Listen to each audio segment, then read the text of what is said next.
আল্লাহ রাব্বুল আলামিন বলেন কদ আফলাহা মান যাক্কাহা, সে ব্যক্তি সফল হয়ে গেছে যে ব্যক্তি তার আত্মাকে পরিশুদ্ধ করতে পেরেছে।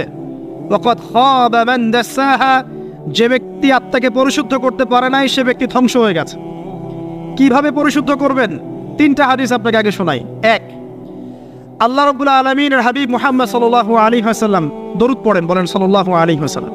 তিনি বলছেন যে আল্লাহর এমন কিছু বান্দা আছে যারা জান্নাতে প্রবেশ করবে যাদের অন্তরটা হবে পাখির মতো নরম। কার মতো? পাখির মতো।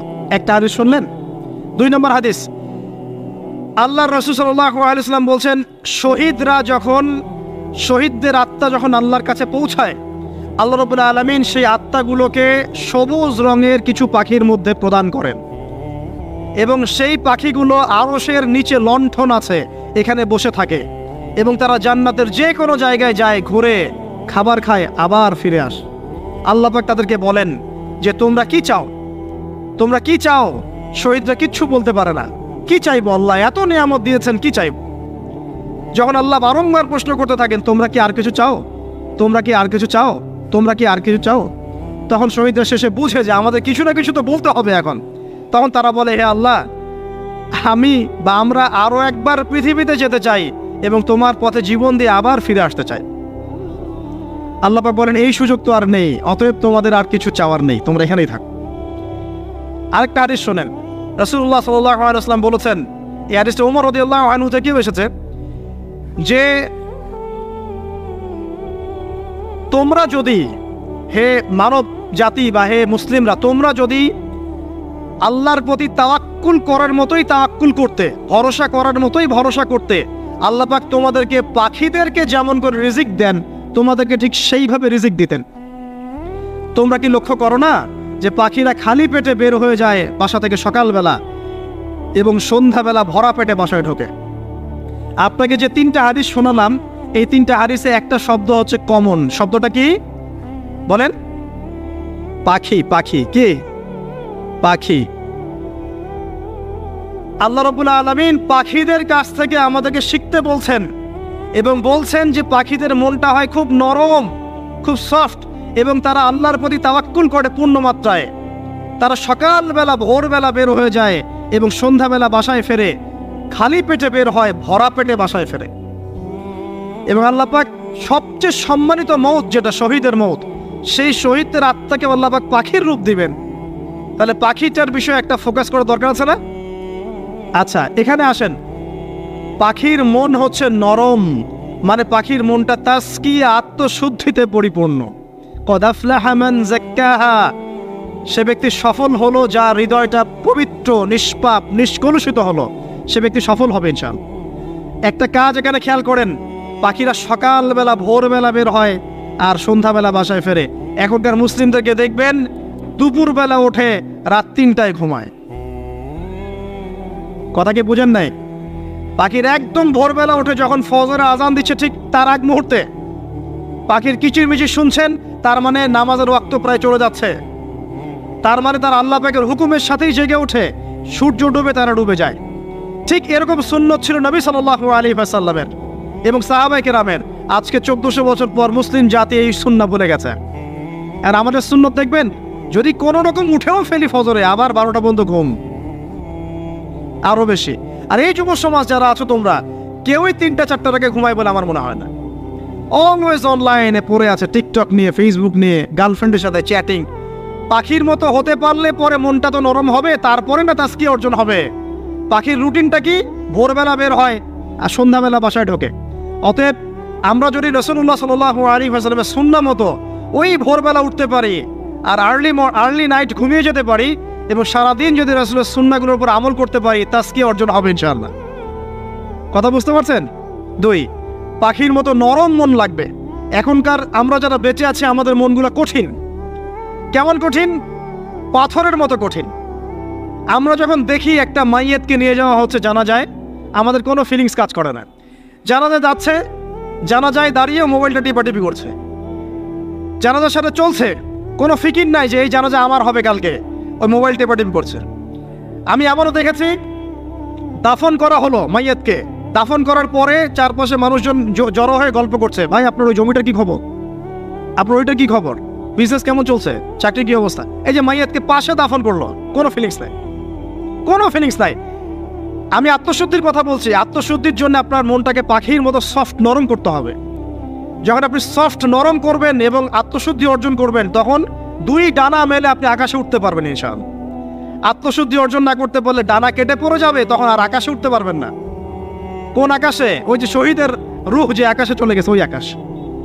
অতএব মন কেন কঠিন হলো প্রিয় ভাই? এক নাম্বার কারণ, আমরা শিরকের পাপে লিপ্ত আছি। এক নাম্বার, শিরকের পাপে লিপ্ত থাকা অবস্থায় মুসলিমদের মনটা কঠিন হয়ে গেছে। আপনি কি মনে করছেন আমরা শিরক করি না?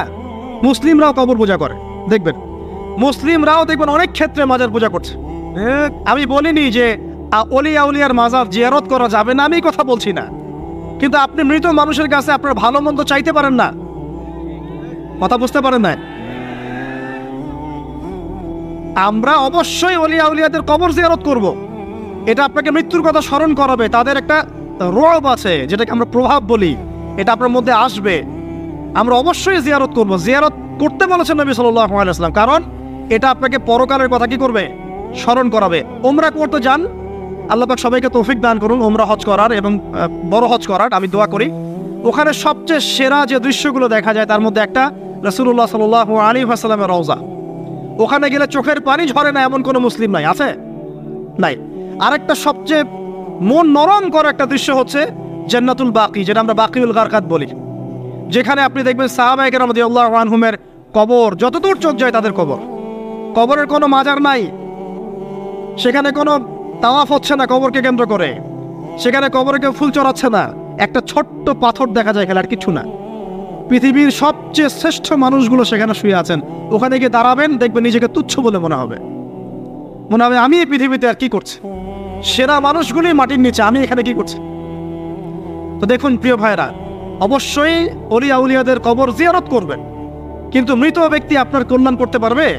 অকল্যাণ করতে পারবে? হ্যাঁ, তারা আল্লাহর কাছে সুপারিশ করতে পারবে আল্লাহ পাক যখন তাদেরকে অনুমতি দিবেন। তারপরে আল্লাহ পাক যখন অনুমতি দিবেন, তখন নবী সাল্লাল্লাহু আলাইহি ওয়াসাল্লাম সুপারিশ করবেন, অলিয়া উলিয়াগণ করবেন, আলেম ওলামা করবেন, শহীদগণ করবেন, হাফেজে কোরআন করবেন, অনেকেই করবেন ইনশাআল্লাহ। আল্লাহ পাক আমাদের তাকদীরে এইসব সুপারিশ নসিব করুন বলি না আমি। মুসলিমরা আজকে শিরিক করছে অনেক ক্ষেত্রেই। দেখবেন হাতে একটা এই যে বালা পরে আছে, খুলে না। কেন খোলেন না ভাই? বলে যে এটা খুললে যদি রোগ হয়।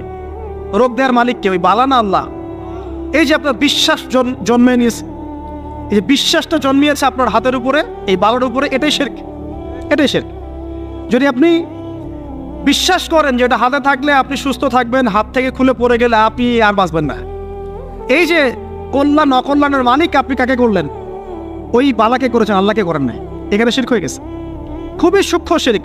আপনি নামাজ পড়ছেন মনে করেন, এখন কিছু মানুষ আসলো, এখন দেখছেন যে হুজুর তো আমার নামাজ দেখছে, নামাজটা খুব সুন্দর করে পড়ার চেষ্টা করলেন, লম্বা নামাজ, সেজদায় গিয়ে আর উঠছেন না, খুব সুন্দর নামাজ পড়ছেন। এই যে মানুষকে দেখানোর জন্য নামাজটা পড়ছেন, এটা শিরক। এটা কি? এটাও শিরক। এই যে গণক বসে আছে রাস্তার পাশে, দেখবেন টিয়া পাখি নিয়ে, তারপরে যে কাগজ নিয়ে, আসেন ভাই ভাগ্য পরীক্ষা করে দেই। আরে ভাই, তুমি যদি মানুষের ভাগ্যই পরীক্ষা করতে পারবা, তো তুমি রাস্তার পাশে কেন? তোমার ভাগ্য কেউ পরীক্ষা করেনি কখনো? এতটুকু কমন সেন্স আমাদের নাই। ও যদি আমার ভালো মন্দ করতে পারে বা ভবিষ্যৎ বলতে পারে, তাহলে ও রাস্তার পাশে বসে আছে কি জন্য? ওর তো প্রাইম মিনিস্টার হওয়ার কথা, এখন ওর তো ইলেকশন করার কথা। তো দেখেন, এই যে ওখানে গিয়ে আমরা কি করি? ভাই আমার হাতটা দেখে দেন, ভাই আমার অতীত বলে দেন, ভবিষ্যৎ বলে দেন। এবং এগুলো দিন দিন বাড়ছে, কিন্তু এই রাশিফল, কবিরাজি, গণকি, এগুলো দিন দিন বাড়ছে। এবং আমি লক্ষ্য করছি দিন দিন আরেকটা জিনিসও বাড়ছে, সেটা হলো জাদুবিদ্যার চর্চা করা। এবং গ্রামে গঞ্জে কুফুরি বাড়ছে না? কুফুরি করা, তাবিজ করা, বিচ্ছেদ করা, স্বামী স্ত্রীর বিচ্ছেদ করা, মেয়েকে বশ করা, সন্তানকে বশ করা, বাড়ছে না? সবই শিরক, এগুলো সবই কুফুরি। এগুলো মুসলিমরা করছে না। মুসলিমরা এসব শিরকে লিপ্ত আছে বলেই তো অন্তর কঠিন হয়ে গেছে। ফাকাসাত কুলুবুহুম, তাদের অন্তর কঠিন হয়ে গেছে। তো একটা হাদিস বলে এখানে খালি, নবী সাল্লাল্লাহু আলাইহি ওয়াসাল্লাম বলছেন, যদি কেউ কোনো গণকের কাছে যায়, গিয়ে বলে দেখেন তো আমার হাতটা একটু, ও কিন্তু বিশ্বাস করে না যে এ ভবিষ্যৎ বলতে পারে, খালি এমনি বলেছে একটু দেখেন তো, বলার সাথে সাথেই 40 দিনের নামাজ কবুল হবে না। আর যদি তার বলা কথায় বিশ্বাস করে যে হ্যাঁ তোমার ভবিষ্যৎ খুব ভালো, তুমি চাকরি পাবা, এটা করবা সেটা করবা, এবং সে বিশ্বাস করলো হ্যাঁ এটাই হবে, তখন নবী সাল্লাল্লাহু আলাইহি ওয়াসাল্লাম বলছেন সে যেন আল্লাহর পক্ষ থেকে যা নাজিল হয়েছে, মানে এই যে কোরআনুল কারীম, এই কোরআনকে যেন সে অস্বীকার করলো, মানে কুফরি করলো। এগুলো আমরা করছি না ভাই? অনেক কিছু করছে। আমরা স্তম্ভের পূজা করছি, অনেক মুসলিম আগুনের পূজা করছে। আগুন জ্বালিয়েছেন, মাথা নত করছেন কেন? আগুনের সামনে আপনি মাথা নত করবেন কেন? আপনি একটা স্তম্ভের সামনে, গাছের সামনে দাঁড়িয়ে মাথা নত করে ধ্যান করবেন কেন? আপনি মেডিটেশন করছেন কি জন্য? আপনাকে নামাজ দেওয়া হয় নাই? 5 ওয়াক্ত নামাজ দেওয়া হয় নাই? নামাজের চেয়ে বড় মেডিটেশন কিছু আছে নাকি? আপনি ধ্যান করছেন কি জন্য? অনেক মুসলিম তো জিনেরও উপাসনা করছে, জানেন? অনেক মুসলিম জিনকে তাবে করার চেষ্টা করছে। আর জিন বলে একটা জাতি আছে, এটা সত্য। এরকম প্রতিটা ক্ষেত্রে শিরক আছে। শিরক কথায় আছে, কাজে আছে, বিশ্বাসে আছে। দেখবেন মুসলিমরাই আল্লাহ ছাড়া অন্য কারো কাছে দোয়া করছে, মুসলিমরা নজর মানত করছে অন্য জায়গায়, আল্লাহর জন্য নজর মানত করছে না, অন্য কাউকে সন্তুষ্ট করার জন্য করছে। সন্তান হয় না, এখন কি হবে? সন্তান হয় না তো অমুকের কাছে যাও, সেখানে গিয়ে বকরি জবাই দাও, সন্তান হবে। সুবহানাল্লাহ। তো এই পদ্ধতি ইব্রাহিম আলাইহিস সালামের জানা ছিল না যে শেষ বয়সে তিনি বলছেন রব্বি হাবলি মিনাস সালিহিন? আপনি দোয়া করতে পারেন না? সন্তান হবে না কেন? আল্লাহ পাক তাকদীরে লিখে রাখলেন, অবশ্যই হবে। আর আল্লাহ পাক তাকদীরে না লিখলে কিভাবে হবে? তাকদীরে যে ব্যক্তি বিশ্বাস করে না সে ব্যক্তি হতাশ হয়। যা কিছু হচ্ছে আমাদের জীবনে সবই তাকদীর, এর বাইরে একটা মানুষও যেতে পারবে না। তো প্রিয় ভাইরা, কথায়, কাজে এবং চিন্তায় আমরা অনেক শিরিক করছি। শিরিকের কারণে আমাদের অন্তর কঠিন হয়ে গেছে। আরো কেন কঠিন হচ্ছে? বেদাত। আমল করছেন নবীর সুন্নত মানার জায়গায় অন্য কিছু আপনি করছেন, এমন কিছু আমল করছেন যেগুলোর সাথে রাসূলের সুন্নতের কোনো সম্পর্ক নাই এবং সাহাবীদের সুন্নতেরও কোনো সম্পর্ক নেই। এই ক্ষেত্রে গিয়ে আপনি বেদাত করছেন, বেদাত করে অন্তর কঠিন হয়ে যাচ্ছে। অন্তর কঠিন হওয়ার একটা বড় কারণ হচ্ছে হারাম রিজিক। যখন আপনি হারাম রিজিকে যাচ্ছেন, সুদ, ঘুষ, আপনার দুর্নীতি, আপনার এই যে অন্যের সম্পদ আত্মসাৎ করা, হালাল হারামের পরোয়া না করা, এই রিজিক দিয়ে যখন আপনি আপনার দেহ, রক্ত, মাংস গঠিত হচ্ছে, আপনার কলবটা শক্ত হয়ে যাচ্ছে। আমি কি বুঝাতে পারছি না? হারাম রিজিক যখন আপনার শরীরে ঢুকছে, অন্তরটা শক্ত হয়ে যাচ্ছে। একটা হাদিস যথেষ্ট। আল্লাহ রাসূল বলেছেন ইন্নাল্লাহা তাইয়্যিব লা ইকবালু ইল্লা তাইয়্যিব। আল্লাহ পাক পবিত্র সত্তা, তিনি পবিত্র ছাড়া কবুল করেন না। আপনি 10টা হজ করে আসেন, চুরির টাকা দিয়ে, ডাকাতির টাকা দিয়ে, আত্মসাতের টাকা দিয়ে, দুর্নীতির টাকা দিয়ে, যদি কবুল হয় তাহলে কোরআন সুন্নাহ মিথ্যা হয়ে যাবে। নাউযুবিল্লাহ। কথা কি বুঝতে পারছেন না? আল্লাহ রাব্বুল আলামিন বলছেন আল্লাহ পাক পবিত্র ছাড়া কবুল করেন না। হারাম রিজিক দিয়ে ইবাদত কবুল হয় না। আমরা ওই যে রংপুর অঞ্চলে একবার ওই যে হারাগাছ একটা অঞ্চল আছে না, সেখানে গিয়েছিলাম। সেখানে মাশাআল্লাহ আবার বিড়ির অনেক ফ্যাক্টরি আছে। কিসের? বিড়ি তো হালাল নাকি? তামাক তো হালাল নাকি? তো সেখানে বিড়ি ফ্যাক্টরির অনেক মালিক আছে এবং তারা মসজিদ কমিটির অনেক দায়িত্বপ্রাপ্ত আর কি। মুসলিমদের গায়রত্ব এখন নাই, মুসলিমরা এদেরকে আবার মসজিদ কমিটির সদস্যও বানিয়েছে। তো এখন মসজিদ কমিটিতে এসে তার প্রভাবে আর ইমাম সাহেব টিকতে পারে না। দুইজন বলে নামাজের পর হাত তুলে দোয়া করতে হবে, দুইজন বলে করা যাবে না। ঠিক আছে? এই নিয়ে এই ক্যাচাল হতে হতে দেখা গেল এক পর্যায়ে মারামারি পর্যন্ত হয়েছে। মসজিদ ভাগত হয়েছে, মারামারিও হয়েছে। তো সেখানে আমাকে দাওয়াত করেছিল যে ওয়াজ করার জন্য, দোয়া করার কথা বলছে। তাই আমি বললাম যে দোয়া করে লাভ কি? দোয়া করলেই বা কি, না করলেই বা কি? রিজিকটাই তো হারাম। আপনি তো তামাকের টাকা খাচ্ছেন, তামাক। আপনি মাদকের টাকা খাচ্ছেন, এটাকে হালাল না হারাম? তো হারাম টাকা দিয়ে হাত তুলে দোয়া করলেই কি, না করলেই কি? দোয়া তো উঠছে না উপরে। আগে হারাম রিজিক ছাড়েন, তারপর দোয়া করুন। তো রিজিক হারাম হওয়ার কারণে আমাদের কি হচ্ছে? অন্তরটা কি হচ্ছে ভাই? কঠিন হচ্ছে। ওই পাখির মতো আর মুক্ত আকাশে উঠতে পারবেন না। তারপরে সামনে যান, আরো কেন কঠিন হয়? বস্তুবাদিতা, দুনিয়া।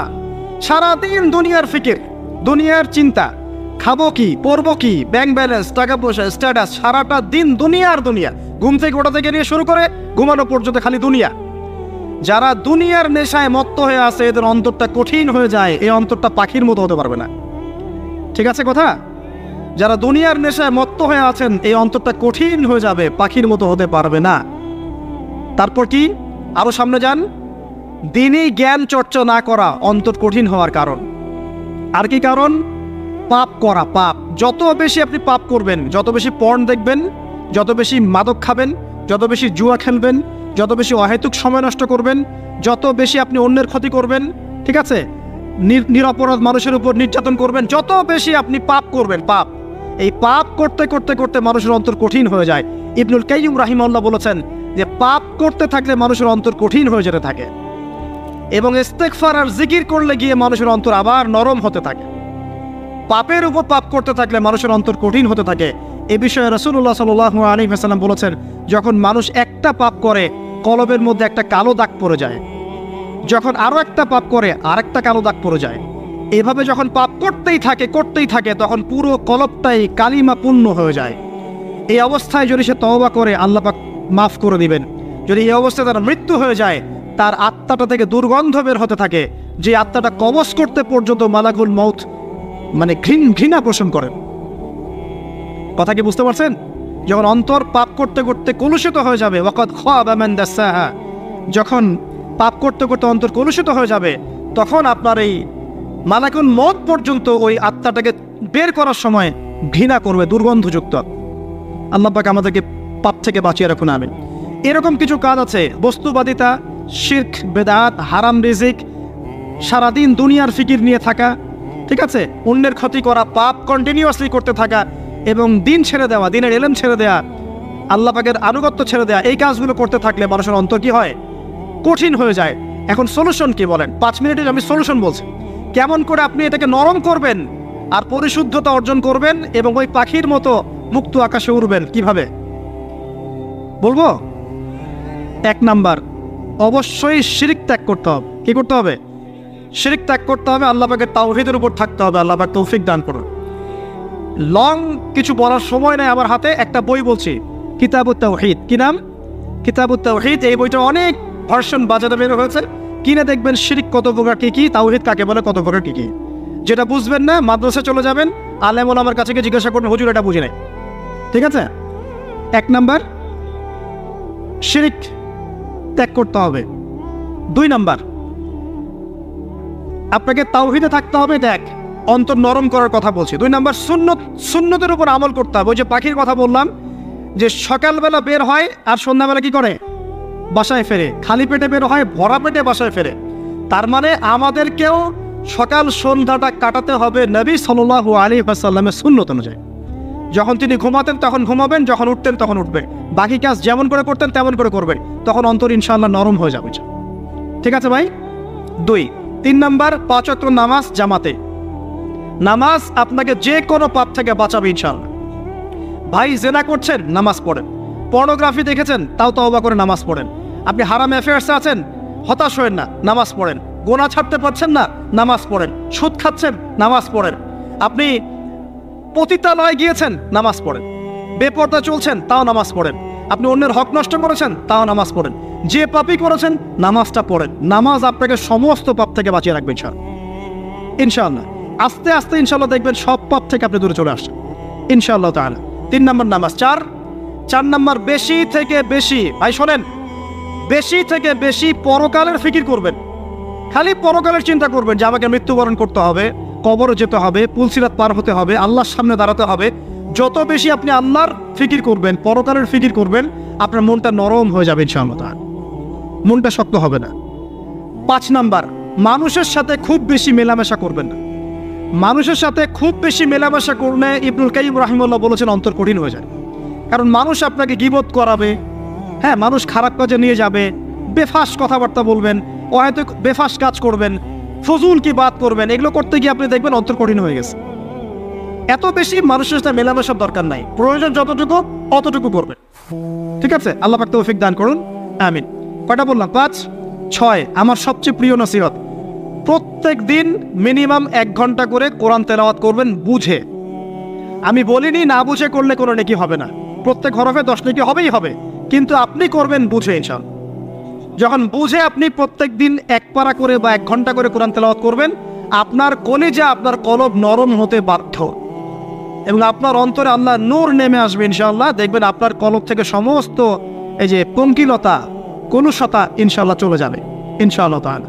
2টো জিনিস অন্তরকে পবিত্র করে ফেলে, এক হচ্ছে কোরআন তেলাওয়াত, আর এক হচ্ছে বেশি থেকে বেশি আল্লাহর জিকির এবং ইস্তেগফার। তো কোরআন তেলাওয়াত বাড়িয়ে দেন। আল্লাহ পাক সবাইকে কোরআন তেলাওয়াত করার তৌফিক দান করুন, আমিন। যারা শেখেন নাই আজকে ওয়াদা করেন যে কোরআন আপনারা বিশুদ্ধ করে পড়া শিখবেন, ওয়াদা করেন। আগামী রমজান আসার আগেই এক খতম দেওয়া চাই, পারবেন? এবং কোরআনের চর্চা বাড়িয়ে দিবেন, প্রত্যেক দিন কিছু করেন না করেন কোরআন তেলাওয়াত করতে হবে, ঠিক আছে? আল্লাহ পাক তৌফিক এনায়েত করুন, আমিন। আর বুঝে পড়ার চেষ্টা করবেন। একটা সহজ তাফসীর বলে দিই, মারিফুল কোরআন বাসায় আছে না? মারিফুল কোরআন তাফসীর ইবনে কাসির বাসায় নাই, জালালাইন বাসায় নাই, বাসায় নাই কিনেন। সারাদিন তো অনেক টাকা পয়সা খরচ করছেন, 3টা তাফসীর কিনেন, জালালাইন কিনেন, মারিফুল কোরআন কিনেন, ইবনে কাসির কিনেন, বাসায় গিয়ে পড়া শুরু করেন। পারবেন না? যে আয়াতটা বুঝবেন না, ওলামায়ে কেরামের কাছে যাবেন, গিয়ে বলবেন হুজুর এটা বুঝি নাই, বুঝাই দেন। নিজে নিজে ব্যাখ্যা করতে যাবেন না। ব্যাখ্যা করলে দেখবেন একজন পণ্ডিত বেরোছে, কিছু পণ্ডিত কোরআন পড়ে বলে কোরআনই মানি, হাদিস মানি না। এরকম পণ্ডিত দেখেন নাই? কোরআনই মানি, হাদিস আর মানি না। কারণ আল্লাহ নাকি, নাউজুবিল্লাহ, কোরআনে নাকি আল্লাহ পাক হাদিস মানতে বলে নাই, ও নাকি পায় নাই। এই জন্য দেখলাম সুবহানাল্লাহ, নামাজ পড়তেছে, কোরআন থেকে নামাজ পড়তেছে, হাদিসের কোনো হেদায়েত নিবে না। মানে কিরকম যে হাত আবার ঠিকই বাঁধতেছে, হাত বাঁধতেছে, রুকু করতেছে, সেজদা করতেছে, এগুলো আবার কোথায় পাইলো আল্লাহ ভালো জানেন। হাত এভাবে বাঁধতেছে, এভাবে হাতটা বাঁধা কোরআনে কোথায় আছে আমি পাইলাম না কোথাও, ঠিক আছে? তা হাদিস ছাড়া কি এগুলো আসবে? হাত বাঁধলো, সেজদায় গিয়ে সুবহান রাব্বিয়াল আ'লা বলছে না, বলছে আসলামতু লিরাব্বিল আলামিন। এটা কোরআন থেকে বলছে। অথচ নবী সাল্লাল্লাহু আলাইহি ওয়াসাল্লাম হাদিস থেকে বলছেন সুবহান রাব্বিয়াল আ'লা, সুবহান কুদ্দুসুন রব্বুল মালাইকাতি ওয়ার রূহ, সুবহানাকা আল্লাহুম্মা রাব্বানা ওয়া বিহামদিকা আল্লাহুম্মা ইগফিরলি। এগুলো নাই, ও বলছে আসলামতু লিরাব্বিল আলামিন। মানে কোরআন মানি, হাদিস মানি না। এত বেশি পণ্ডিত হওয়ার দরকার নাই। এরা হচ্ছে ইচরা পাকা টাইপের পণ্ডিত। ওমর রাদিয়াল্লাহু আনহুর যুগের বেঁচে থাকলে এদেরকে পিটাই সোজা করে ফেলাইতে হবে। ফাইজলামি শুরু করছে, এ কোরআন মানি, হাদিস মানি না। আল্লাহ পাক কোরআনে বলছেন ওয়া মা আতাকুমুর রাসূলু ফাখুযু, রাসূল যা দিয়েছেন তা গ্রহণ করো। ওয়া মা নাহাকুম আনহু ফান্তাহু, রাসূল যা নিষেধ করছেন দূরে থাকো। রাসূল যা দেন সেটা হাদিস না, রাসূল যা দেন সেটা সুন্নাহ না। সুন্নাহ তো সে মানেই না, আলটিমেটলি সে কোরআনই মানে না। তো আসল কথা হচ্ছে এইসব ফিতনা থেকে বেঁচে থাকবেন, কোরআন তেলাওয়াত বাড়িয়ে দেন। কয়টা বলছি? 5টা, 6টা। 7 নাম্বার, বেশি থেকে বেশি ইস্তেগফার সারাদিন পড়বেন। আস্তাগফিরুল্লাহ ওয়া আতুবু ইলাইহি, আস্তাগফিরুল্লাহ ওয়া আতুবু ইলাইহি, আস্তাগফিরুল্লাহাল্লাযী লা ইলাহা ইল্লা হুয়াল হাইয়ুল কাইয়ুম ওয়া আতুবু ইলাইহি। প্রত্যেকদিন পড়তে হবে 100 বার করে। কতবার করে? 100 বার। 8 নাম্বার, বেশি বেশি আল্লাহর জিকির, চলতে ফিরতে জিকির, সুবহানাল্লাহ, আলহামদুলিল্লাহ, লা ইলাহা ইল্লাল্লাহ, আল্লাহু আকবার, লা হাওলা ওয়ালা কুওয়াতা ইল্লা বিল্লাহ। বলবেন হাসবুনাল্লাহু ওয়া নি'মাল ওয়াকিল, ঠিক আছে? সুবহানাকা আল্লাহুম্মা রাব্বানা ওয়া বিহামদিকা আল্লাহুম্মা ইগফিরলি, সুবহানাল্লাহি ওয়া বিহামদিহি আদাদা খালকিহি ওয়া রিদা নাফসিহি ওয়া জিনাতা আরশিহি ওয়া বিদায়াতা কালিমাতিহি। যত জিকির আছে সব করবেন, জিকির বাড়াবেন। যত জিকির বাড়াবেন অন্তর পরিশুদ্ধ হবে ইনশাআল্লাহু আযজা ওয়া জাল। কয়টা বলছে? 8। আর 2টা বলি। 9, অন্যের হক নষ্ট করবেন না। অন্যের হক নষ্ট করলেই মন কঠিন হয়ে যাবে। অন্যের হক নষ্ট করবেন না, বরং মানবতার কল্যাণে কাজ করেন। যে কাজগুলো মানব সেবামূলক সেগুলো করেন।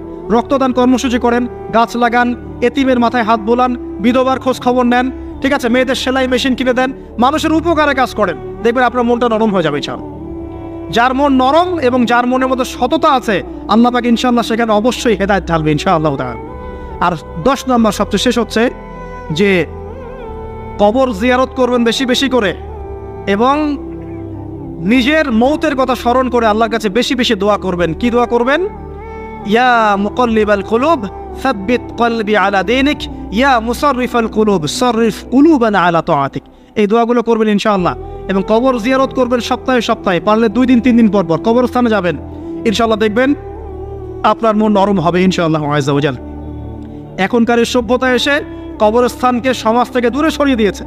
অথচ আগে মুসলিমদের কবরস্থান ছিল মসজিদের পাশে, 5 ওয়াক্ত নামাজ পড়তো, কবর জিয়ারত করে বাসায় যেত। 5 ওয়াক্ত নামাজ পড়তে আসতো, কবরকে দেখতো, পরকালের কথা স্মরণ হতো। এখন কবরস্থান ওই যে দূরে, সারা জীবনে একবার যায় কিনা সন্দেহ আছে। এই 10টা কাজ যদি আপনারা করতে পারেন ইনশাআল্লাহ তাআলা, আমাদের কলবটা ইনশাআল্লাহ নরম হবে, আত্মশুদ্ধি অর্জিত হবে। আর এগুলোর পাশাপাশি অবশ্যই আল্লাহওয়ালা, আত্মশুদ্ধিওয়ালা মানুষের সহমতে গিয়ে থাকবেন। আল্লাহওয়ালা, আত্মশুদ্ধিওয়ালা মানুষের সহমতে গিয়ে থাকবেন, তাদেরকে দেখেই দেখবেন মনটা নরম হয়ে যাবে ইনশাআল্লাহ। ইলমি পরিবেশে থাকেন, দিনী পরিবেশে থাকেন, আমর বিল মারুফ নাহি আনিল মুনকারের কাজ করেন। 3 দিন, 7 দিন, 40 দিন, যতদিন পারেন আল্লাহর পথে সময় লাগান, সময় লাগান। আমি এটাকে আপনার আত্মশুদ্ধির জন্য বলছি, এটাই একমাত্র পদ্ধতি আত্মশুদ্ধির, এটা বলছি না। এখানে গেলে আপনি ইনশাআল্লাহ আপনার ইসলাহ এবং সংশোধনের জন্য কাজ করতে পারবেন।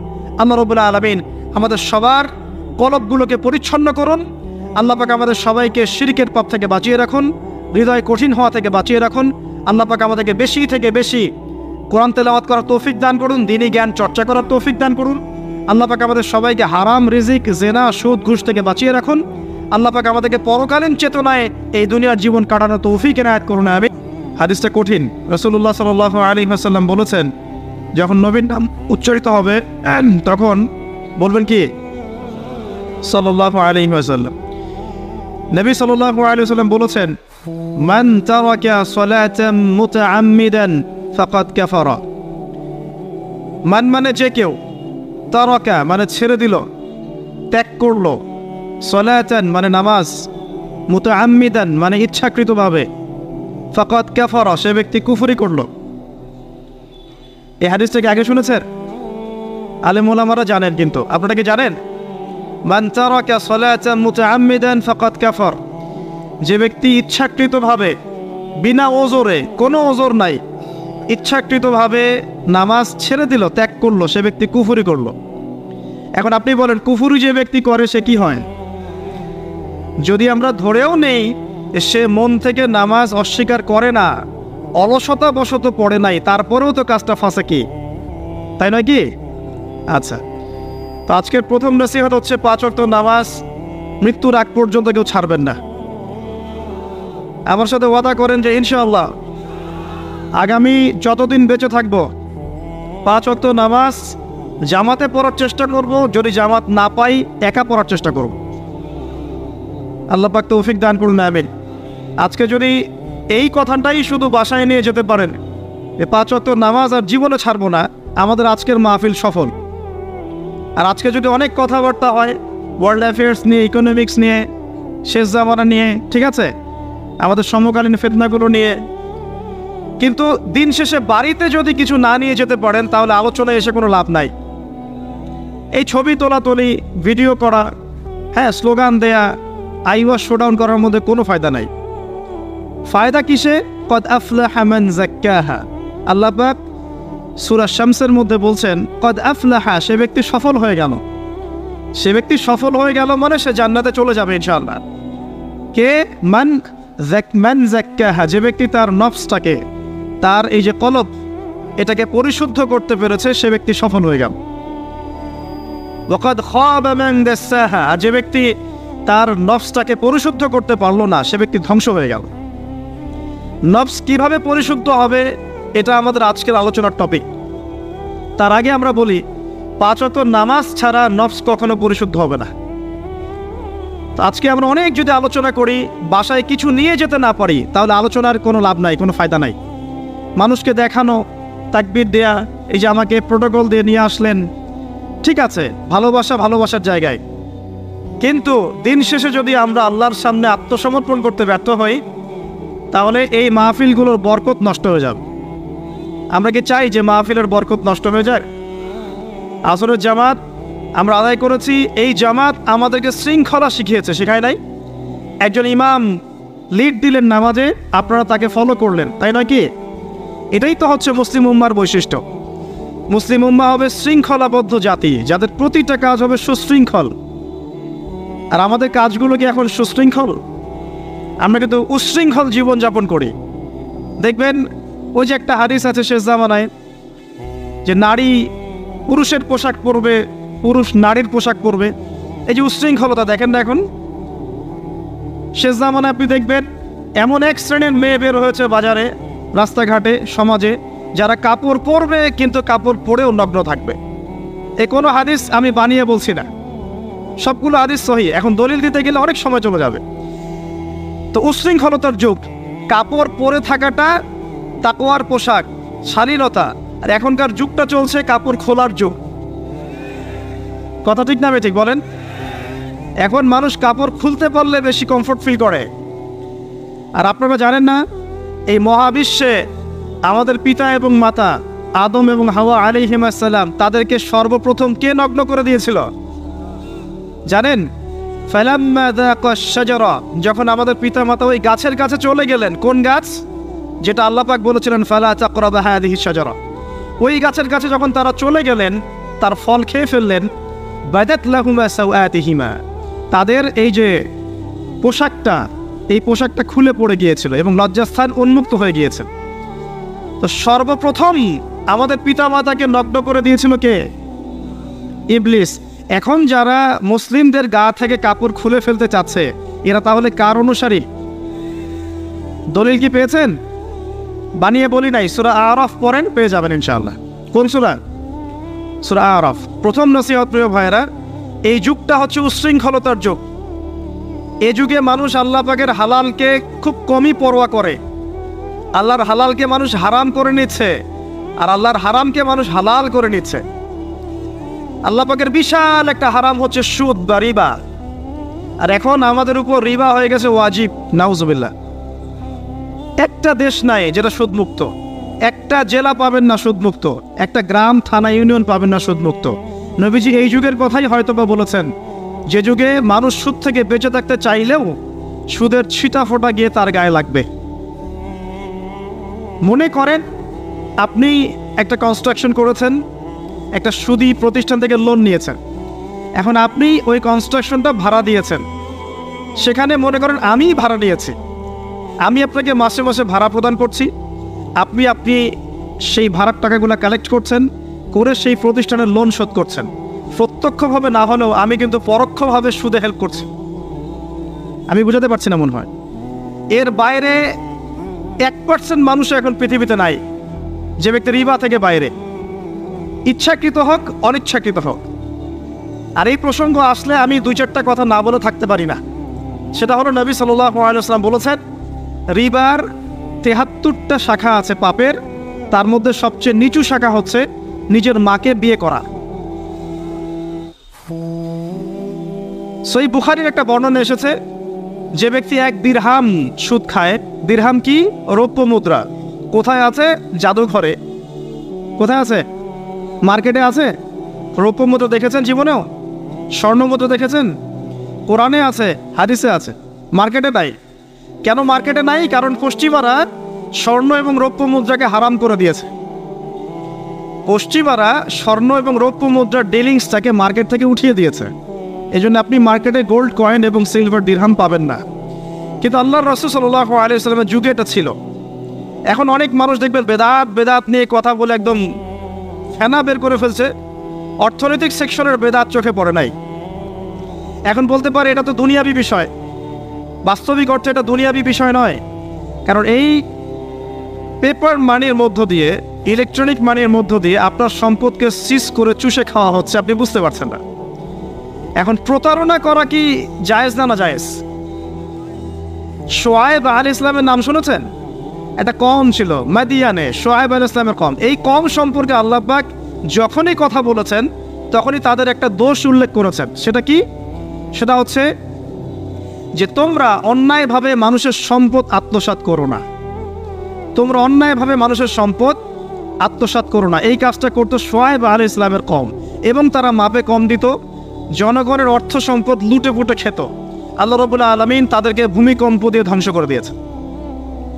এখন এই পুরো মনিটারি সিস্টেম যেটা চলছে, এর মধ্য দিয়ে গরিব যে দেশগুলো আছে, স্বল্প উন্নত দেশ বা মধ্যম পর্যায়ের দেশ বা আরও নিম্ন পর্যায়ের অর্থনৈতিক সেকশনে, তাদের রক্তগুলো চুষে চুষে খেয়ে একটা সভ্যতা আজকে বিশাল বিশাল অট্টালিকা নির্মাণ করেছে।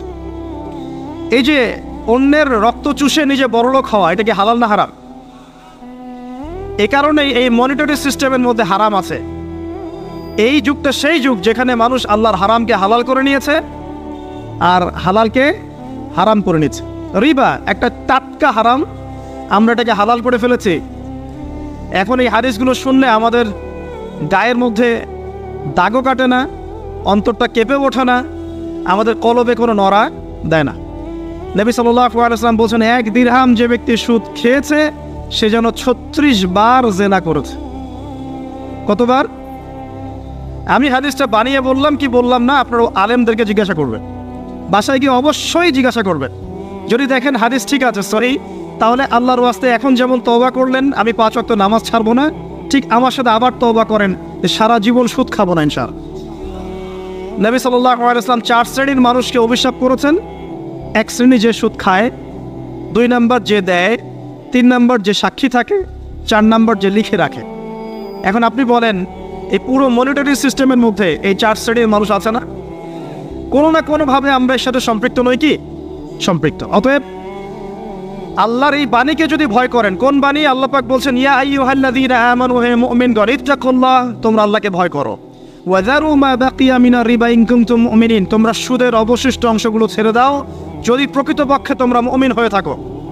ওয়া ইন লাম তাফআলু, তোমরা যদি সুদ না ছাড়ো, আল্লাহর হুঁশিয়ারি শোনেন, যদি তোমরা সুদ না ছাড়ো, ফাযানু বিহারবিন মিনাল্লাহি ওয়া রাসূলিহি, তাহলে আল্লাহ এবং তার রাসূলের সাথে যুদ্ধের ঘোষণা শুনে রাখো। আল্লাহ এবং তার রাসূলের বিপক্ষে যুদ্ধ করে কেউ জান্নাতে যাবে? কেউ কবরের আযাব থেকে বাঁচতে পারবে? কেউ হাউজে কাউসারের পানি পাবে? আল্লাহ এবং তার রাসূলের সাথে যুদ্ধ করে কেউ টিকতে পারবে? আপনার কি তাই মনে হয়? যদি মনে হয় তাহলে দিব্যি সুদ খান, কোনো সমস্যা নেই। আর যদি মনে হয় যে আল্লাহ এবং তার রাসূলের সাথে যুদ্ধ করে আমি পার পাবো না, আল্লাহ এবং তার রাসূলের বিরুদ্ধাচরণ করে আমার কবর টিকবে না, কারণ আমি একটা কথা বারবার বলি আপনাদেরকে যে আল্লাহ ছাড়া আমাদের আপন বলতে কেউ আছে? একা এসেছেন পৃথিবীতে, একাই যেতে হবে। আপনার খ্যাতি, আপনার অর্থনৈতিক খ্যাতি, অর্থের প্রতিপত্তি, আপনার ক্ষমতার দাপট, আপনার ধর্মীয় দাপট, কোনো কিছুই, ফ্যান ফলোয়ার্স, কেউ আপনার সাথে কবরে যাবে না। মনে করেন আমি আসছি, আপনারা সবাই স্লোগান দিচ্ছেন, কথার কথা আপনারা আমাকে ভালোবাসেন, বা একজন পলিটিশিয়ান আসছে, আপনারা সবাই স্লোগান দিচ্ছেন, ভালোবাসেন তাকে। দিন শেষে ওই পলিটিশিয়ান একাই কবরে যাবে, দিন শেষে আপনিও একাই কবরে যাবেন, আমিও একাই কবরে যাব। আলটিমেটলি কি হলো? দুনিয়া এবং আখেরাতে আল্লাহ ছাড়া প্রকৃত বন্ধু আমাদের কেউ নাই, প্রকৃত মওলা কেউ নাই। সেই আল্লাহ এবং তার রাসূলের বিরুদ্ধাচরণ করে কেউ তার সাথে যুদ্ধ করে কবরে পার পাবে, এমনটা ভাবা বোকামি নয় কি? আল্লাহ পাক আমাদেরকে বোঝার তৌফিক দান করুন। এটা সেই যুগ যে যুগে মানুষ আল্লাহর হারামগুলোকে হালাল করে নিচ্ছে। মাদক দ্রব্য হালাল না হারাম? এখন দেখবেন মেজরিটি সংখ্যক মানুষ মাদক দ্রব্যের সাথে সংশ্লিষ্ট হয়ে গেছে। স্পেশালি বর্ডার এলাকা যেগুলো আছে বাংলাদেশের, সেই বর্ডার এলাকাগুলোতে দিব্যি রমরম ব্যবসা চলছে, মাদকের দিব্যি ব্যবসা চলছে। এবং যারা মাদক খাচ্ছে এরা মুসলিম, তারা হয়তো এই হাদিস জানে না, আল্লাহ পাক ওদের কানের মধ্যে আমার এই হাদিস যেন পৌঁছে দেন, আমিন। নবী সাল্লাল্লাহু আলাইহি ওয়াসাল্লাম বলেছেন, আমি মেরাজের রাতে যখন গিয়েছি তখন এক শ্রেণীর মানুষকে দেখেছি, ওদেরকে শাস্তি দেওয়া হচ্ছে। কি শাস্তি? জাহান্নামীদের রক্ত এবং পুঁজ ওদেরকে খেতে দেওয়া হচ্ছে। জিবরাইল আলাইহিস সালামকে জিজ্ঞাসা করা হলো যে এরা কারা? তিনি বললেন, এরা আপনার উম্মতের সেই সব ব্যক্তি যারা মাদক দ্রব্য সেবন করত। আল্লাহ রাব্বুল আলামিন তার হাবিবের মাধ্যমে জানিয়েছেন, যখন কোনো মুসলিম মাদক সেবন করে বা কোনো ব্যক্তি মাদক সেবন করে, তখন 40 দিন তার নামাজ কবুল হয় না। এরপর যদি সে তওবা করে তাহলে আল্লাহ পাক তার তওবা কবুল করবেন ইনশাআল্লাহ। যদি সে আবারও মাদক খায় তওবা করার পর, আবার 40 দিন তার নামাজ কবুল হবে না। যদি সে আবার তওবা করে, আল্লাহ পাক আবার তাকে মাফ করে দিবেন। যদি সে আবারও মাদক খায়, আবার 40 দিন তার নামাজ কবুল হবে না। তারপর যদি আবার তওবা করে, আবার আল্লাহ তাকে মাফ করে দিবেন। এরপরেও যদি সে আবার মাদক দ্রব্য সেবন করে, নবী সাল্লাল্লাহু আলাইহি ওয়াসাল্লাম বলছেন, তাকে আল্লাহ রাব্বুল আলামিন পরকালে মৃত্যুর পরে তিনাতুল খাবাল পান করাবেন। তিনাতুল খাবাল। জিজ্ঞাসা করা হল, ইয়া রাসূলুল্লাহ, তিনাতুল খাবাল কি জিনিস? নবী সাল্লাল্লাহু আলাইহি ওয়াসাল্লাম উত্তর দিচ্ছেন, এটা হচ্ছে জাহান্নামীদের রক্ত, মাংস, এগুলো পুড়ে পচে যে রসটা বের হবে, এটা হচ্ছে তিনাতুল খাবাল। এই যে দুনিয়াতে যারা ওয়াইন খাচ্ছে, শ্যাম্পেইন, ওয়াইন, বিয়ার, তারপরে যে কি ভোদকা, হ্যাঁ, গাঁজা, হেরোইন, ফেন্সিডিল, ইয়াবা, একটা বিষয় শোনেন, কি কারণে আপনি সেখানে যাচ্ছেন? হতাশা, হতাশা, অথবা সঙ্গদোষ, অথবা পারিবারিক চাপ, অথবা যে গার্লফ্রেন্ড ছেড়ে চলে গেছে, এই তো বিষয়গুলো। কি কারণে মানুষ মাদকের কাছে যায়, কেন যায়, কারণটা কি? আমরা যখন ফিলোসফি পড়তাম তখন একটা তত্ত্ব পড়ানো হয়েছে আমাদেরকে। তত্ত্বটার নাম হচ্ছে কার্যকারণ তত্ত্ব। মানে প্রত্যেকটা কাজের পিছনে একটা কারণ থাকে, ঠিক আছে? এই যে মুসলিমরা নামাজ পড়ে কেন? আল্লাহর জন্য। মুসলিমরা যাকাত দিবে কেন? আল্লাহকে সন্তুষ্ট করার জন্য। মুসলিমরা প্রতিটা কাজ কেন করে? পরকালের স্বার্থে। পরকালের স্বার্থ নাই, আমি নাই। যে কাজে পরকালের স্বার্থ নাই সে কাজে মুসলিমরা নাই। তাই প্রতিটা কাজের পিছনে একটা কারণ থাকে। দেখবেন কেন সে সুদ খাচ্ছে? তার পরিবারের স্বার্থে। কেন সে ঘুষ নিল? তার ছেলে মেয়ের উন্নয়নের জন্যে। কেন সে দুর্নীতি করছে? বিকজ সম্পত্তি অর্জন করে সে তার ভবিষ্যৎ প্রজন্মকে সিকিউর করতে চায়। কেন সে মাদক খেলো? ওই যে গার্লফ্রেন্ড ছেড়ে চলে গেছে তাই। কেন মাদক খেলো? ওই যে এক বন্ধু মাদক খায়, সে ডাকছে আয় একটা টান দে, সঙ্গদোষ। কেন সে মাদক খেলো? পরিবারের চাপ, হতাশা। কেন মাদক খাচ্ছে? চাকরি পায় না, বেকার, মাদক খাচ্ছে। মানে মেন্টাল চাপগুলো নিতে পারছে না, সে মাদক খাচ্ছে। সবচেয়ে বেশি মানসিক চাপ কাদের উপর আসে জানেন? 1 নম্বর নবীগণের উপরে, 2 নম্বর আল্লাহর সৎ বান্দাদের উপরে, তারপর যার ঈমান যত উঁচু তার উপর মানসিক চাপ তত বেশি আসে। এখন যদি মানসিক চাপের সলিউশন মাদকই হবে, তাহলে তো আমাদেরই মাদক খাওয়া দরকার ছিল, নাউজুবিল্লাহ। আর আমরা যে পরিমাণ মানসিক চাপ ফেস করি এটা চিন্তাই করতে পারবেন না। যে যত বড় দায়িত্বশীল, যারা পলিটিশিয়ান, ওদেরকে জিজ্ঞাসা করবে তারা কি পরিমাণ মানসিক চাপ নিয়ে ঘোরে। আপনার কাছে মনে হচ্ছে যে একটা ক্ষমতা পেয়েছেন, খুব মানে উনি অনেক বড় ক্ষমতাধর, উনি অনেক ভালো আছেন, উনি মোটেই ভালো নাই। ওনাকে জিজ্ঞাসা করেন, উনি মোটেই ভালো নাই। এই মানুষের যে পেরেশানি, যে চাপ, এগুলো নিতে নিতে তার স্ট্রোক হয়ে যাচ্ছে, হার্ট স্ট্রোক হচ্ছে, ডায়াবেটিস হচ্ছে, হাই ব্লাড প্রেশার, ইসিজি করো, দেখবেন। এই কারণে মানসিক চাপটা রিলিজ করতে হবে, তাই তো? এই মানসিক চাপ রিলিজ করতে গেলে মাদকই সলিউশন নয়। সলিউশনটা কি? এই যে আমার হাতে এখানে আছে একটা কোরআন। মানসিক চাপ থেকে আপনাকে মুক্তি দিবে আল কোরআনুল কারীম, আর কিচ্ছু না। আরেকটা বিষয় কোরআনের সাথে, সেটা হলো প্রথমে বলেছি 5 ওয়াক্ত নামাজ। আপনি ওযু করে সুন্দর করে 5 ওয়াক্ত নামাজ জামাতে পড়বেন, ডেইলি 1 ঘন্টা করে কোরআন তেলাওয়াত করবেন, সময় পেলে একটু হাদিস পড়বেন, 2-4 টাকা দান সদকা করবেন, ভালো কাজের সাথে থাকবেন, অন্যায় কাজে যাবেন না, ইসলামকে এগিয়ে নেওয়ার জন্য আমর বিল মারুফ নাহি আনিল মুনকারের কাজ করবেন। আপনার চেয়ে সুখী কোনো মানুষ পৃথিবীতে নাই। ওই সুখ যদি ওই যে বুশরা জানতে পারতো না, তাহলে আপনার কলিজার মধ্যে পারমাণবিক বোম মেরে দিত। কথা বুঝতে পারেন নাই? পশ্চিমারা যদি জানতে পারতো যে মুসলিমরা কত শান্তিতে থাকে এসব কাজ করার পরে, তাহলে আমাদের অন্তরের মধ্যে পারমাণবিক বোম মেরে ধ্বংস করে ফেলত। ওরা তো আমাদের সুখ দেখতে পারে না, পারে? প্রকৃতপক্ষে এরা বিশ্বের কোনো ধার্মিক মানুষের সুখই দেখতে পারে না। এরা শুধু মুসলিমদের শত্রু নয়, বরং ধর্মের শত্রু। যারাই ধর্মকে বুকে আগলে রেখে পালন করতে চায়, হোক সে সনাতন ধর্ম বা আমাদের হিন্দু ভাইরা বা খ্রিস্টানিজম বা বুদ্ধিজম, হ্যাঁ, বা মুসলিম আমরা যারা আছি, যারা ধর্মতাত্ত্বিক চিন্তা করে এবং প্রত্যেকেই যদি যার যার ধর্ম ঠিকঠাক মতো পালন করে, সমাজে কিন্তু ফিতনা থাকার কথা নয়। কারণ প্রত্যেকটা ধর্মের মতোই ভালো কাজের কথাই কিন্তু বলা হচ্ছে। তো যারা ধার্মিক, এদের বিরুদ্ধে তারা লেগে পড়ে এবং তারা চায় সারা বিশ্বের মধ্যে ফাসাদ সৃষ্টি করতে। কাদের খাসলত সারা বিশ্বে ফাসাদ সৃষ্টি করা? বলতে পারবেন? আপনাকে আমি দেখাচ্ছি, সূরা কাহফ খুলে দেখেন। যুলকারনাইন একজন বাদশাহ, তিনি মাশরিক মাগরিব সব জয় করেছেন, মানে পূর্ব পশ্চিম পুরোটাই তার রাজত্ব। এত দাপট ছিল সেই বাদশার যে যেদিক দিয়ে যাবে সেনাবাহিনী নিয়ে সেদিকটাই জয় করে ফেলবে। সুবহানাল্লাহ। এবং তিনি উদ্ধত অহংকারী ছিলেন না, তিনি আল্লাহর অনুগত বান্দা ছিলেন। একটা কওমের মধ্যে গেলেন, সেই কওমটা ছিল পাহাড়ের মাঝখানে, 2 পাহাড়ের মাঝখানে।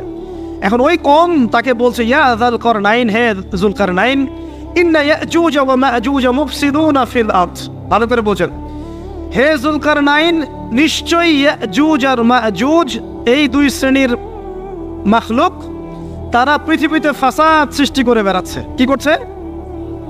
সারা পৃথিবীতে ফাসাদ সৃষ্টি করে বেড়াচ্ছে। ফাহাল নাজআলু লাকা খরজান আলা আন তাজআলা বাইনানা ওয়া বাইনাহুম সাদ্দা। হে যুলকারনাইন, আমরা কি আপনাকে ট্যাক্স দিব, কর দিব, যে আপনি ওদের আর আমাদের মাঝখানে একটা প্রাচীর নির্মাণ করে দিবেন, যে ওরা আমাদের কাছে আর আসতে পারবে না? কারা এটা? ইয়াজুজ আর মাজুজ। এই ইয়াজুজ আর মাজুজকে যুলকারনাইন আলাইহিস সালাম তিনি প্রাচীর নির্মাণ করে দিলেন লোহা এবং এই যে তামা দিয়ে। এরপর তারা আর ওই কওমের ক্ষতি করতে পারলো না। কিয়ামতের আগে আগে তারা বের হয়ে আসবে এবং সারা বিশ্বে ফাসাদ সৃষ্টি করবে। এখনও তারা বের হয়ে আসছে, আমি সেটা বলছি না, কিন্তু এখন পুরো বৈশ্বিক প্রেক্ষাপটে যারা বিশ্বে ফাসাদ সৃষ্টি করে বেড়াচ্ছে, এদের মধ্যে এই ইয়াজুজ মাজুজের খাসলত আছে, চরিত্র আছে। দেখবেন ওই দিকে ইউক্রেনকে ব্যস্ত রেখেছে রাশিয়ার এগেনস্টে এবং নিউক্লিয়ার যুদ্ধ বাঁধানোর পায়তারা করছে। এটা অলমোস্ট আমাদের ঘরের কোনায় চলে এসেছে। নকিং অ্যাট দ্য ডোর বলে একটা কথা আছে ইংরেজিতে, একদম ঘরের কোনায়। যে কোনো মুহূর্তে দেখবেন ওয়ার্ল্ডে একটা ম্যাসাকার সৃষ্টি হয়ে গেছে আর কি। ওইদিকে তাইওয়ানকে ব্যস্ত রেখেছে চায়নার এগেনস্টে, ওইদিকে ইসরায়েলকে ব্যস্ত রেখেছে প্যালেস্টাইনিদের এগেনস্টে, এদিকে দেখবেন যে ইরাকে ব্যস্ত রেখেছে এই কন্টিনেন্টকে ISIS দিয়ে। ঠিক আছে, বাংলাদেশকেও ব্যস্ত রাখার চেষ্টা করছে মায়ানমারকে দিয়ে, দেখছেন না? তো পুরো বিশ্ব জুড়ে এদের এজেন্ডা হচ্ছে সারা বিশ্বে আমরা ফাসাদ সৃষ্টি করে মানব জাতিকে কমিয়ে ফেলবো, মুসলিমদেরকে ধ্বংস করব, মুসলিম যুবকদেরকে পর্ন দেখাবো, ওদেরকে মাদক খাওয়াবো, ওদের মধ্যে জেনা, অশ্লীলতা, পরকীয়া ছড়িয়ে দিব, হ্যাঁ, এবং মহামারী ছড়িয়ে দিব, দিয়ে মুসলিম জনসমষ্টিকে কমিয়ে নিয়ে আপোষে ক্রন্দলে লাগিয়ে দিয়ে আস্তে আস্তে আমরা বিশ্বে শাসন করতে হবে, এদেরকে ডমিনেট করে দিই। এবং এই এজেন্ডা বাস্তবায়নের দিকে তারা এগিয়ে যাচ্ছে সুকৌশলে। আর আমরা কি করছি ভাই? আমরা শুধু কাজ যতটুকু না করছি তার চেয়ে বেশি আমরা আইওয়াসা শোডাউন করছি। দেখেন, বেশিরভাগ মানুষ আমাদের নামাজের খবর নাই, বেশিরভাগ মানুষ তাজকি আত্মশুদ্ধির খবর নাই, ভালো আলেমের কাছে এসে পড়ে থাকবে কোনো খবর নাই, কোরআন পড়া শিখবে এসবের খবর নাই। যেগুলো করলে কোনো সমস্যা হয় না বা অল্প পরিশ্রমে করা যায়, ওই যে ঘরের মধ্যে শুয়ে শুয়ে ফেসবুকে 2 লাইন লেখা যায়, খুব সহজ, লিখলেন আবার শুয়ে গেলেন, কোনো সমস্যা নাই। কোনো কনস্ট্রাকটিভ সুদূর প্রসারী কাজ আমাদের হচ্ছে না, যেটা হচ্ছে এটা প্রয়োজনের তুলনায় নিতান্তই নগণ্য। এই কারণে আমাদের যারা দিন, আমরা যারা বুঝি, যাদের মধ্যে ইসলামের চেতনা আছে, ইসলামকে ভালোবাসি, আমরা যারা চাই দিন এগিয়ে যাক, আমাদের কনস্ট্রাকটিভ কাজ করতে হবে, মানে সুদূর প্রসারী কাজ করতে হবে। শৈথিল্যতাবাদীও হবেন না, আবার চরমপন্থীও হবেন না, মধ্যমপন্থী হয়ে ইসলামকে, কোরআনকে এবং হাদিসকে হাতে নিয়ে উম্মার ঐক্যের স্বার্থে, দেশ জাতি জনগণের ঐক্যের স্বার্থে এগিয়ে যান। আল্লাহ পাক আপনাদের হাতকে শক্তিশালী করুন, দোয়া করে। এখানে খুব স্মার্ট হতে হবে এবং বেসিক কাজগুলো খুব বেশি করে করতে হবে। বেসিক কাজ কি ভাই? বেসিক কাজ হচ্ছে আপনার নামাজ, বেসিক কাজ আপনাকে কোরআন শিখতে হবে, বেসিক কাজ আপনাকে আরবি শিখতে হবে, বেসিক কাজ আপনি যেখানে পড়াশোনা করছেন এই পড়াশোনা করে ওই জ্ঞানটাকে দিয়ে ইসলামের খেদমতে আপনাকে কল্যাণে কাজ করতে হবে। বেসিক কাজ যেখানে আপনাকে আল্লাহ পাক দায়িত্ব দিবেন সেখান থেকেই আপনাকে দিনের খেদমত করতে হবে। ডক্টর হন, দিনের খেদমত করেন, ইঞ্জিনিয়ার হন, দিনের খেদমত করেন, পলিটিশিয়ান হন, কোনো আপত্তি নাই, আমরা আপনাকে ভোট দিব ইনশাল্লাহ, আমরা আপনাকেই ভোট দিব ইনশাল্লাহ। আপনি ওখানে গিয়ে দিনের খেদমত করেন, আল্লাহ পাক তৌফিক দান করুন। কথা কি বুঝতে পারছেন? ইসলাম ক্ষমতা জোর করে আদায় করে নেওয়ার জন্য আসে নাই। আবু যার রাদিয়াল্লাহু আনহু কি বলছেন জানেন? আবু যার রাদিয়াল্লাহু আনহুকে নবী সাল্লাল্লাহু আলাইহি ওয়াসাল্লাম বলছেন, আবু যার তুমি দায়িত্ব চেয়ে নিও না, কারণ যদি তুমি দায়িত্ব চেয়ে নাও তখন আল্লাহর পক্ষ থেকে তোমাকে সাহায্য করা হবে না, আর যদি মানুষ তোমাকে দায়িত্ব দেয় আল্লাহ তোমাকে সাহায্য করবে। কত চমৎকার সিস্টেম ইসলামের। আর এখন আমরা কি করি? আমাকে দেন, ও ভালো না আমি ভালো, ওরা সব খারাপ আমি ভালো। বুঝতে পারছেন না কিয়ামতের মাঠে কি কঠিন হিসাবটা দিতে হবে। আল্লাহ পাক আপনাদেরকে বোঝার তৌফিক দান করুন। এগুলো কল্যাণকর নয়, আপনার জন্য অকল্যাণ হতে পারে। তবে হ্যাঁ, যদি আপনার মধ্যে ঈমান থাকে, আপনার মধ্যে যোগ্যতা থাকে, অবশ্যই আপনি দায়িত্ব চেয়ে নেবেন এবং ইনশাআল্লাহ তখন আমরা আপনাকে দায়িত্ব দিব, আমরা আপনাকে ভোট দিব, আপনি জনগণের শাসন কার্য পরিচালনা করবেন, আল্লাহ আপনার হাতকে শক্তিশালী করবেন ইনশাআল্লাহ। আল্লাহ পাক আমাদের নিচু থেকে উঁচু মহলের সবাইকে হেদায়েত দান করুন, দোয়া করি আমি। ইসলাম কারো শত্রু নয়। মুসলিমের রক্ত ঝরানোর জন্যে, কল্লা কাটার জন্য আমরা কিন্তু পৃথিবীতে আসি নাই। আমরা আমাদের আসল শত্রুদেরকে চিনতে ভুল করেছি, এই কারণে আমরা আপোষে হানাহানি কাটাকাটির মধ্যে লিপ্ত আছি। এই যে সামনে যে কি হবে আল্লাহ ভালো জানেন, দেখবেন কত মানুষ যে মুসলিম মারামারি করে মারা যাবে আল্লাহ ভালো জানেন। এগুলো কাম্য নয়, আল্লাহ পাক আমাদেরকে বোঝার তৌফিক দান করুন। দেখুন ভাই, এই যুগের কথা বলতে গিয়ে এখানে আসলাম। ওই যে যুলকারনাইন যে ইয়াজুজ মাজুজের কথা বললো, এখনকার বিশ্ব যারা পরিচালনা করে দেখবেন তাদের মধ্যে ওই ফাসাদ সৃষ্টি করার এই খাসলতটা থেকেই গেছে। সারা বিশ্বে এরা ফাসাদ সৃষ্টি করছে। আমি কিন্তু বলিনি এরা ইয়াজুজ মাজুজ, কথাকে আবার অন্যদিকে নিয়ে যায় না, আমি কিন্তু এই কথা বলি নাই। আমি বলছি তাদের মধ্যে এই চরিত্র দেখা যায়। এই যুগ সেই যুগ যখন আপনি মাদককে হালাল করে নিচ্ছেন, রিবাকে হালাল করে নিচ্ছেন, বেহায়াপনাকে হালাল করে নিচ্ছেন, কাপড় খোলাকে হালাল করে নিচ্ছেন। আপনি মুসলিম হয়েও দেখবেন শিরকে লিপ্ত আছেন, সুন্নতের লেবাস আছে কিন্তু আকীদার মধ্যে বেদাত থেকে গেছে। আপনি মুসলিম হয়ে হালাল হারাম রিজিকের পরোয়া করছেন না, দিনের বেসিক জিনিসগুলো শিখছেন না। আল্লাহ পাক এই যুগের ফিতনাগুলো থেকে আমাদের মুসলিমদেরকে হেফাজত করুন, আমিন। কিভাবে সাফল্য অর্জন করবেন আমি একটা পয়েন্ট আজকে উল্লেখ করে এই পয়েন্ট থেকে আলোচনার গুটিয়ে নিব ইনশাআল্লাহ। আমি জাস্ট একটা পয়েন্ট বলছি আপনাকে।